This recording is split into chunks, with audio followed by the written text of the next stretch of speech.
in industrial buildings, the rails, or girts as we call them, run along the outside flanges of the columns.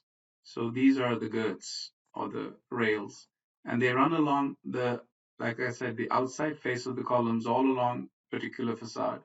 And then finally, the pieces of the cladding are then bolted onto these girts to create the facade from the outside. Now, these columns do not necessarily have to be of the same size. So, for example, in the example which we are looking at right now, this particular column is HEA 300, whereas this one is HEA 500, whereas the one over there, let's just zoom in a bit, the one over there is HEA 600. So they can be of different sizes, but the requirement for the rails is that the rails all need to be aligned. So while the columns can have different sizes, the rails need to be placed in such a way that they all fall in line with each other. If you look at it from the side, then all the outsides of these rails, the outside of this rail needs to be the same as the outside of this rail, needs to be the same as the outside of this rail, and so on and so forth. So the standard practice which is typically followed is that the largest column is selected, the one which is protruding outward the most, and that is taken to be like a benchmark. And the girts are placed on the outside flange of that column. So if you were to zoom in, we can see that these girts are actually touching the outside face of the column. But as far as the other columns are concerned, there will be a slight gap. So the smaller column, there's a slight gap, and if you go back even more to the even smaller column, the gap gets even wider. But this is the standard setup of girts, and we will be talking about the adjustment and how to enter these girts and how to ensure that the finite element model is not broken even while the detailing is being done. So when the engineer is entering the model, he has two options. He can either do away completely with the girts and not enter them at all in the model and apply the wind loads directly to the columns instead of applying them to the girts and then the girts transferring the load to the columns. What the engineers usually prefer to do is actually not enter the girts at all and apply the wind loads directly. But let's say they have entered the girts, and in the scenario in which they do enter the girts, it will be an accurate finite element model, and all the nodes will be there, and they will not be worried about the detailing side of things. So if you look at the model, this is what it will look like. It will be a center-to-center model. They'll just enter the girts, basically along the finite element lines, and they will not be worried about where the facade will be, how the cladding will come, and how the largest column needs to govern. And all of these girts need to be on the outside face of that column, and this and that. That's the job of the detailer, which comes later. So this is the way the detailer will receive the model from the engineer.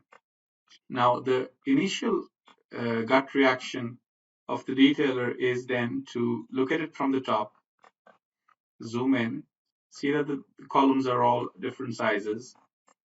This one is the biggest. You will notice that this is the maximum one. So what they will do is they will select the girts. This is what will typically be done.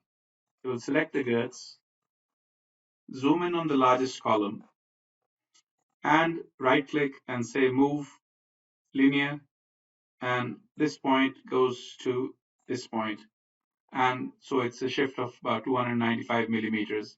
It'll say move, and your girts are now exactly where you want them to be as far as the detailing model is concerned. They're on the face of the largest column, but if you go to the slightly shorter columns, then there's a slight gap, and if you go to the even shorter ones, the gap is even larger. But that's okay. This is the way these things are done, and this is fine as far as COMOSYS is concerned as well. We can work like this.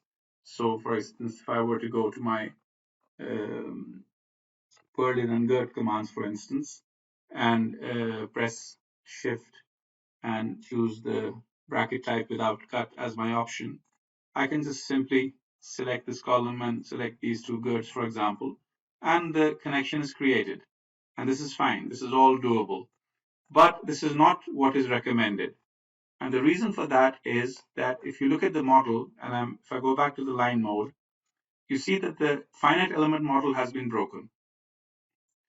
What the detailer has done is that in order to make his own job easier, just taken the girts and moved them to the outer face of the largest column, and basically assuming that that will be the best way of doing things. Now, that can be done. It is not forbidden, but COMOSYS is a program with very powerful commands like IntelliConnect and IntelliClone, and these are remarkable time savers. And if you want to actually benefit from these commands, then the way to go about is to never let the finite element model be broken. So what we just did is not the way of doing things in COMOSYS. You can do it. It's not forbidden. Like I just showed you, I moved them and I was still able to connect the two girts to the column. But this is not the recommended way, because if you want to get the maximum benefit out of COMOSYS, then there is another way of doing it. So if I were to prefer this particular way, which I just did, I'll have to connect all of these with my manually, in the sense that I'll be using the macros, but I'll have to go one by one to all these points and make these connections manually. Now let me show you the other way. So the recommended solution without breaking the finite element model, as you can see, the finite model is not broken right now. This is the way the engineer has handed over the model to the detailer. And what I just showed you was the wrong way of doing things, which is to just take the girts and move them a certain number outside.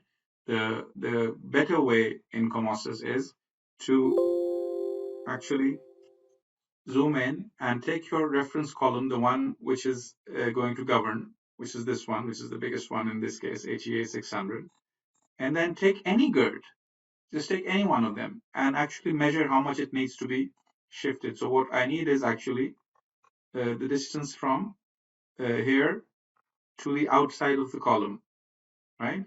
And we had just seen that it was 295. So what I need to do is actually double click on that, and in these offsets in plane, it could be in plane, could be out of plane, depending on the orientation of the girt. But we just enter that number, that shift which we need. And when we do that, that single girt will come to the face of the column.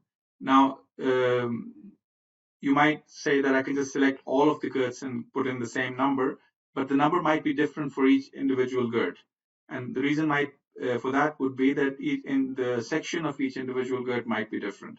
So this one, for example, is UP 160, but this one over here is UPE 120, and this one, what we need to not forget is that if I just bring this to the face of the column, which is the same number, so if I just give this the same offset of 295, this is not what we want, because although this one is running along the face of the column, but this one is a bigger girt, and now the outer face of this girt is not the same as the outer face of this girt.